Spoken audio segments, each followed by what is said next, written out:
let's catch you up on the latest appointments from the Joe Biden administration.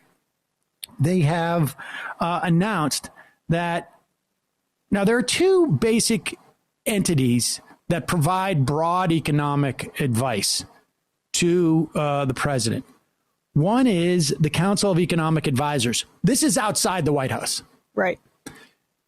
This is traditionally, it was, and by traditionally, I mean maybe 10, 20 years ago, this was this was a group of economists coming from different disciplines.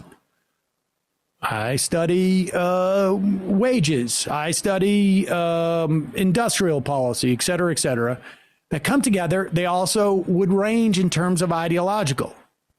Not a huge range. It's America, but some range. And the president would get advice from them. Now, since that time, the National Economic Council has been developed and has become, in many ways, a little bit of a gatekeeper, right? So this position, the National Economic Council, was headed by like Larry Summers. And so when they were getting all sorts of advice on how big to go on the stimulus following the financial crisis in 2008, Larry Summers sort of functioned like a funnel. Right. And narrowed the potential options that were given to the president. Now, this is a big deal with a guy like Biden, because Joe Biden's not exactly the man with the plan. He's not exactly ideological in many ways, which can be a good thing and can be a terrible thing. It really does depend on who is in his circle, which is why these are so key. Yes, I think he is he is always, according to what I have read, has always tried to stick his flag in the center of the Democratic thought, essentially, and where the conventional wisdom has laid.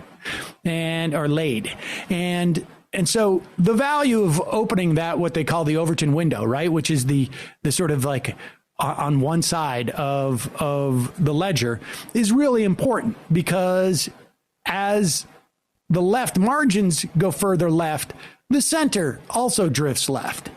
And ostensibly Biden.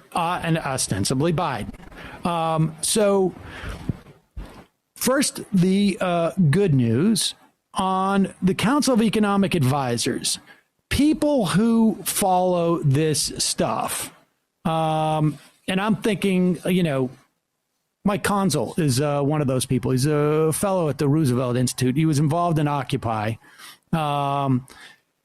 He says all the people who understand how important executing the recovery and getting to full employment will be, they will have a strong antibodies against cynical debt hysteria and conservative boilerplate. So he is talking about Cecilia Rouse, who's going to chair the Council of Economic Advisors. He's talking about Heather Bushy, who is an economist who will sit on that. He's talking about Jared Bernstein, who will also sit on the Council of Economic Advisors. Would have been better if some of these people were inside the White House, but it's unclear. Jared Bernstein has been advising Joe Biden since the Obama era. He was brought on as his top economic advisor, one of them. And Bernstein worked quite a bit on developing some of the stimulus following the 2008 crisis. He wanted more money. But again, it was shut down because they were worried. The political people were worried that somehow we can sell 800 billion, but not 1 trillion, as if, these numbers are magic in some way. But it's possible he'll have more, access to the president than someone typically on the Council for Economic Advisors. He studies labor relations. Bushy studies, I think it's wages, and Rouse did some real strong work on student debt. Yeah. So these are good people who are not going to defer to, and let me be clear too. The whole name of the game is to make sure that we don't have people who are going to be seduced by the calls for austerity. Which there will be. I mean, of course. Burying the lead here is that Brian Deese, might be. Well, we'll get worse. there. Okay. But before we get there, we already seen reports now of Republican senators all of a sudden rediscovering the deficit. Yeah. Now, modern economic thought says that when interest rates are low, where the deficit is not inhibiting in any way, or the debt, for that matter, inhibiting in any way growth, you need not worry about it.